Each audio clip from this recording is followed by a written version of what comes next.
Magandang araw po sa inyo lahat at muli po welcome po dito sa inyong paboritong programa. Dear Kuya E, magandang buhay Kuya E. Una sa lahat, ewan ko ba bakit ako nakikinig sa iyong channel tuwing gabi? Imbes na radio station ni Papa Jack ang pinapakinggan ko tuwing gabi na portion niyang Wild Confession, nabaling yung mindset ko tuwing gabi sa iyong channel. Dahil ba magkaboses ba kayo ni Papa Jack o magkaparehas lang kayo ng genre? Kaya nakapag-subscribe ako sa iyo. By the way Kuya E, gusto ko po sanang ibahagi ang aking karanasan noong bata pa ako sa aking kapitbahay. Naitago na lang natin sa pangalan na Akira. Itago mo rin po pala ako sa name na Takeru. Kuya E, halos lahat naman tayo ay dumaan sa pagkabata, di ba? Hindi ko alam. Hindi, joke lang. Pero, simulan lang natin na maganda yung kwentuhan. Pero may hindi ka malilimutan kahit maedad tayo ngayon sa pagkabata natin. Fast forward na natin Kuya E, si Akira pala ang nagbukas ng kaisipan sa makabundong bagay o tinatawag na mundong L. Dahil sa magkapitbahay lang kami at ninang ko pa yung ate niya. At higit sa lahat Kuya E, may disabilities po ako. Kaya nakaranas na hindi dapat maranasan ng ibang bata.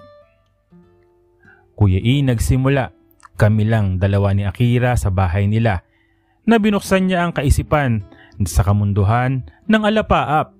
Si Akira pala nasa 14 or 15 taong gulang noon at ako naman ay nasa 8 or 9 na.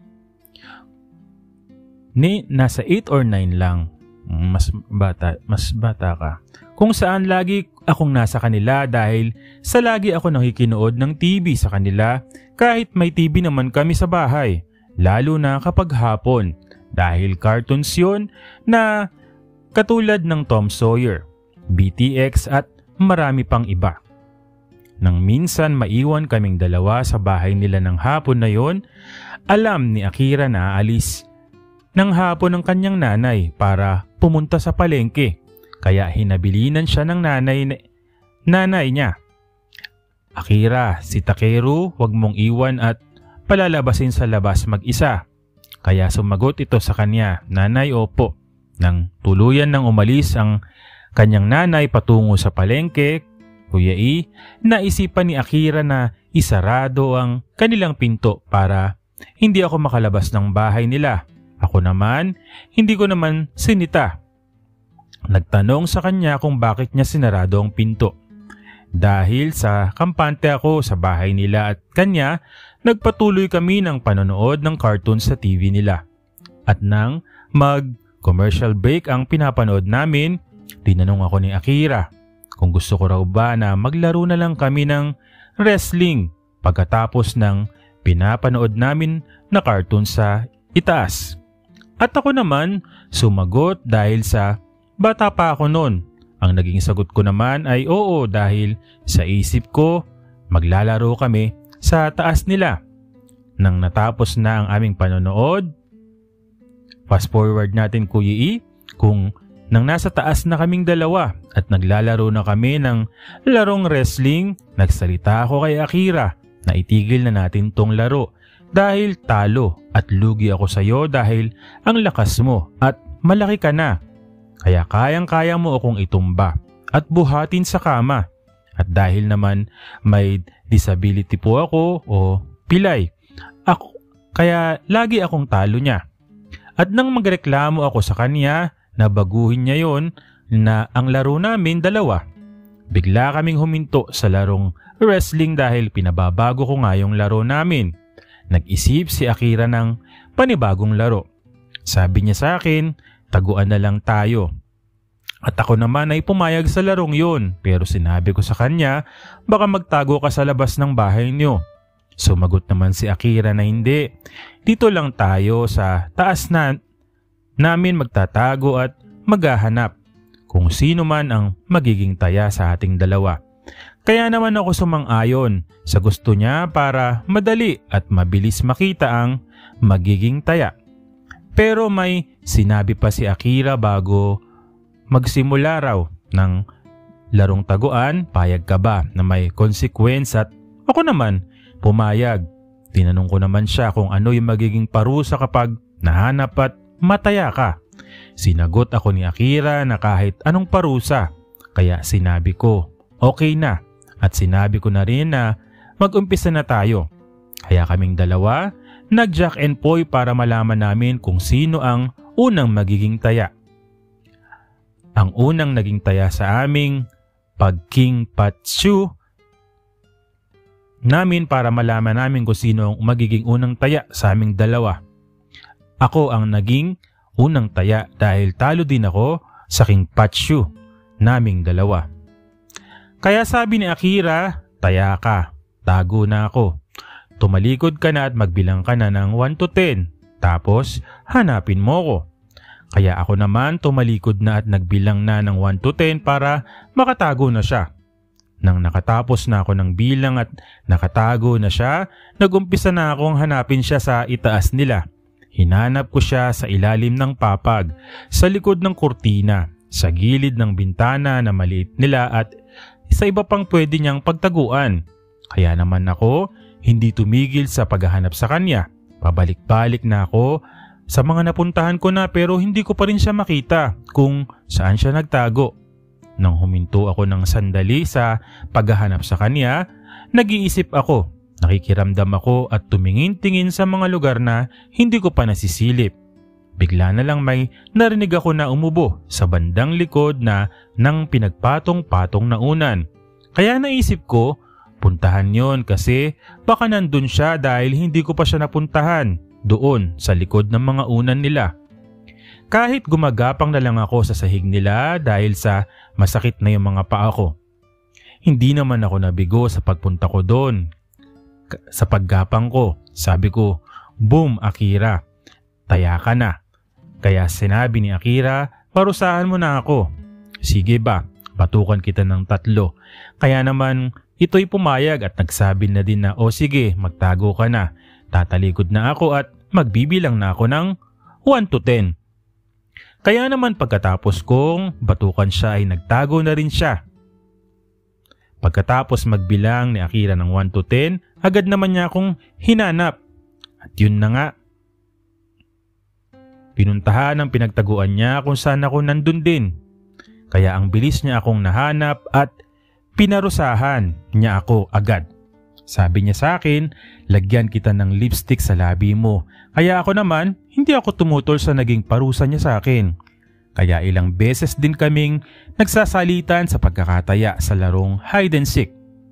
Fast forward na natin ito, Kuya E, nakapag-isip nga si Akira ng bagong consequence na parusa. Naging utusan na gawin yon ng taya. Kaya naman ito sinabi agad sa akin niya. Kaya naman sumang-ayon naman ako sa gusto niya.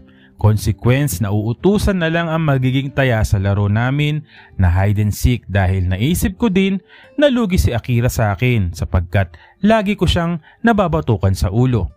At dahil si Akira ang nakaisip na baguhin ng consequence sa laro namin, siya na rin na nagsabi sa akin na maging taya muna ako para turo at ipakita niya kung paano ang magiging example ng utos sa binago niyang consequence. Kaya pumayag na ako na maging taya ulit.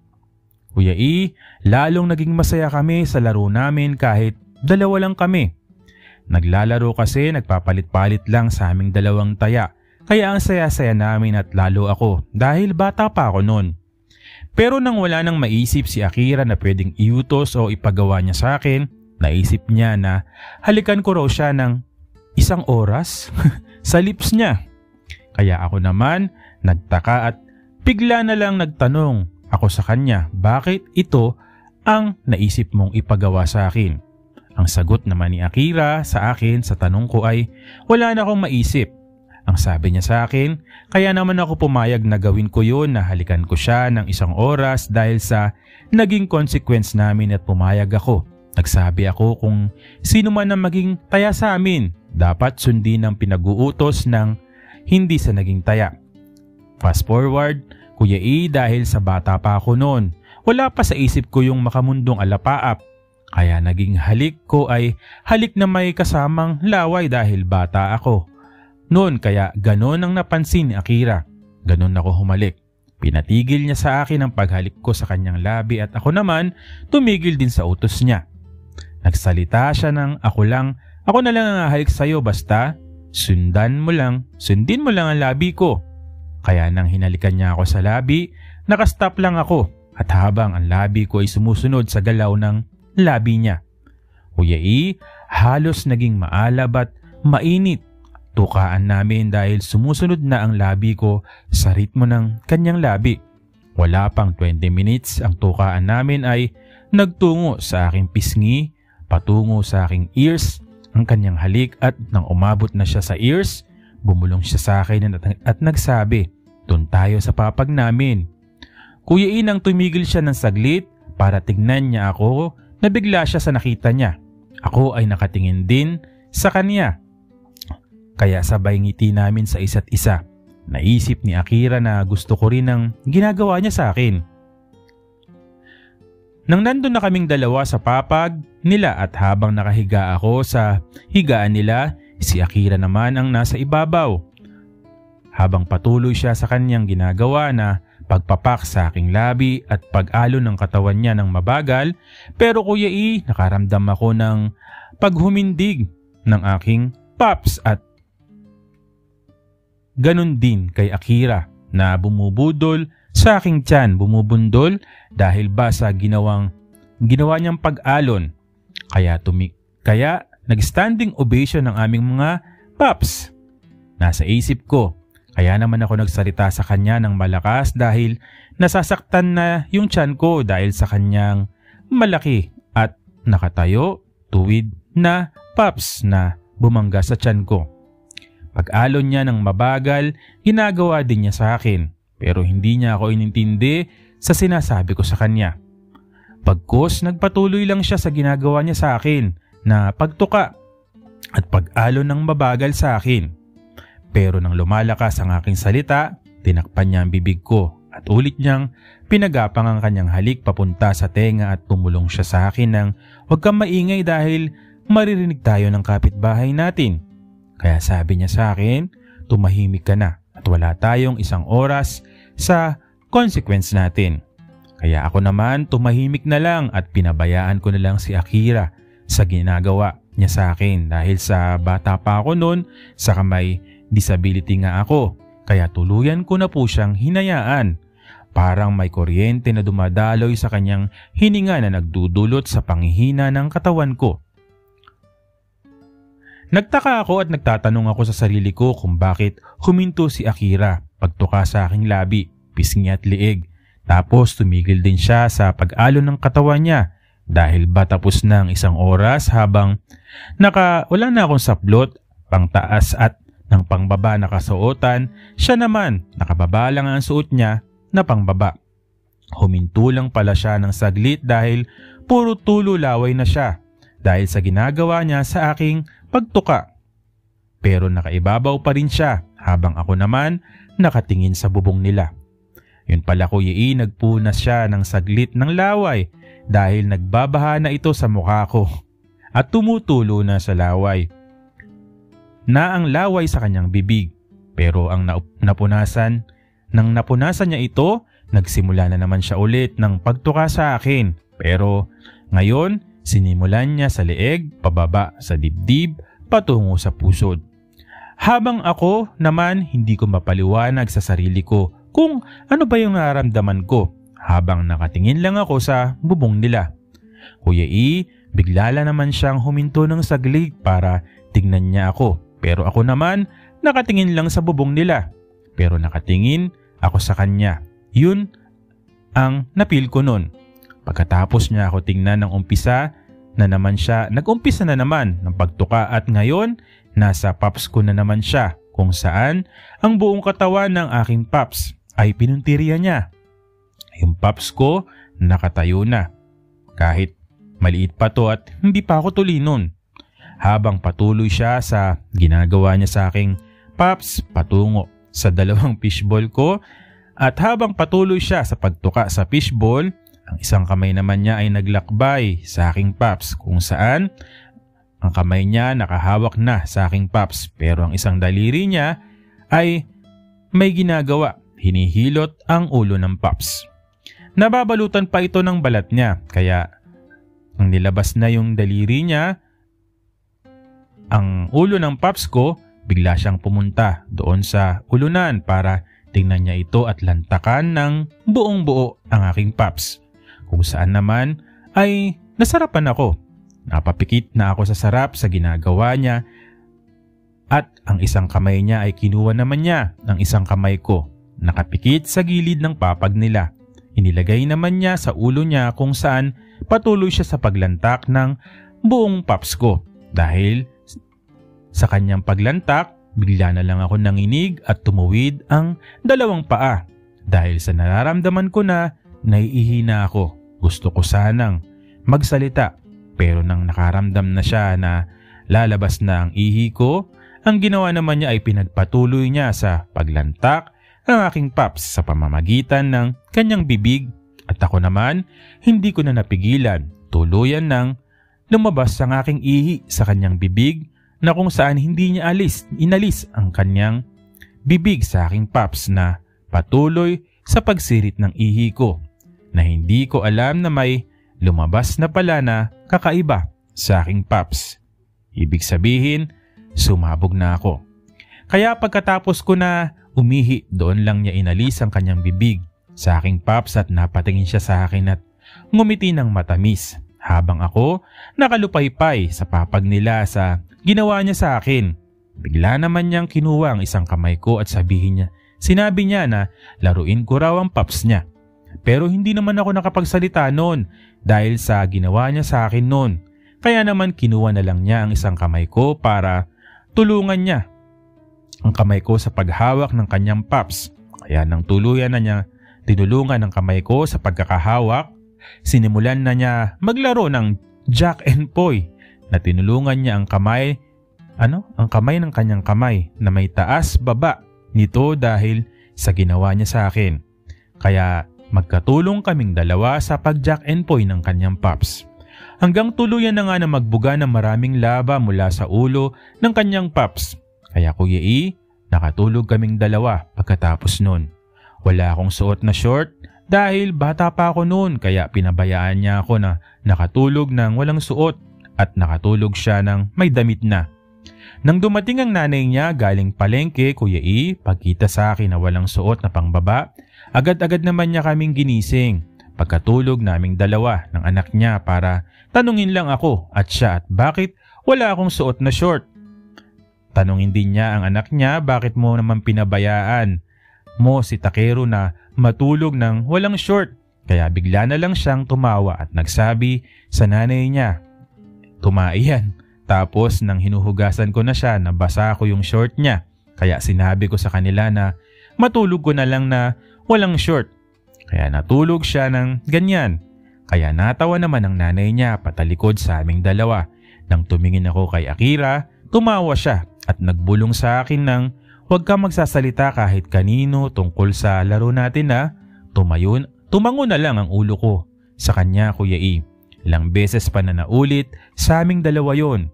Pero Kuya E, ang part 2 ng ikikwento ko nung nakitulog siya sa aming bahay habang wala yung nanay at ate at kapatid kong bunso. Nagpunta sa province namin dahil namatayan kami. Kaya hinabilin ako sa kanya. Tapos ang nanay niya ang nagsabi na samahan ako sa bahay matulog ng gabi. To be continued na lang, Kuya E.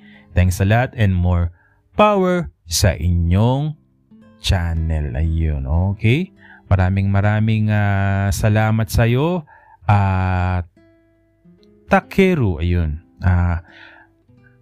Konting lang pala. Konting info muna, no. Itong letter ni Akira ni Takeru unang sinend niya sa akin. Sabi ko ilang araw na ba 'yung nakakalipas? 1 week na yata, no. Sabi ko sobrang iksi ng story, wala pa talaga siyang kung babasahin ko wala pa yatang 30 minutes or sa bilis kong magsalita, wala pa siyang 30 seconds. So, sabi ko dagdagan niya. Ngayon, nagdagdag uli siya. So, medyo short na naman. Sabi ko sobrang igsi talaga. Ayun. Kaya, ayun, nung sumulat naman siya, muli, ito, medyo mahaba-haba na. Oh, ayun. Kaso, ayun.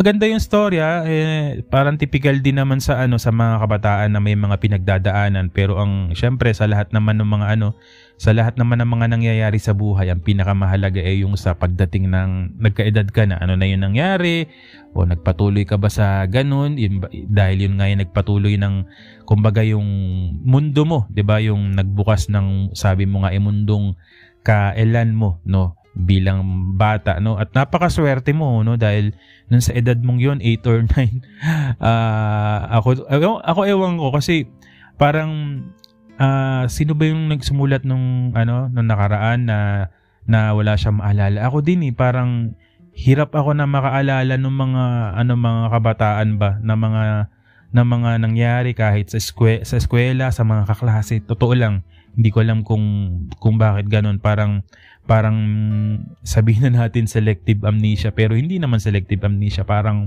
may mga pagkakataon lang talaga yata na may mga tao na mahina yung memory sa mga nakalipas, ganun. Ganun ako, no. Yun, kaya yun parang sabi ko siguro maganda dapat simula pa lang pagkabata, parang meron kang may diary ka, no. Para alam mo, may nangyari pala yung ganito, no. Ang diary kasi sa babae lang, pero nagkaroon ako dati ng kaibigan na may diary talaga siya, lalaki, no. Nandun yung mga tungkol dun sa niligawan niyang girlfriend niya, ganyan. Nakakatuwa lang. Pero anyways, maraming salamat kasi itong si Takeru, alam mo talaga na gustong-gusto na talaga niyang magkwento, dahil sa sobrang excitement niya magkwento, talagang napaigsi lang yung kwento. At yun, ito naman napahaba naman niya. Kaso, ito pala yung kaso. Sa lahat nung habang binabasa ko, hindi ko na nabasa yung iba pa. Nilampasan ko na puro siya fast forward naman. Parang nagmamadali, puro fast forward Kuya E. Pero anyways, maraming salamat sa iyo, at ayun, ito, at least naikwento mo ng maayos ang gusto mong ibahagi, at aabangan namin ang susunod mong liham. Muli po, maraming salamat po sa patuloy na sumusuporta dito po sa inyong paboritong programa. Maraming salamat po sa inyong lahat.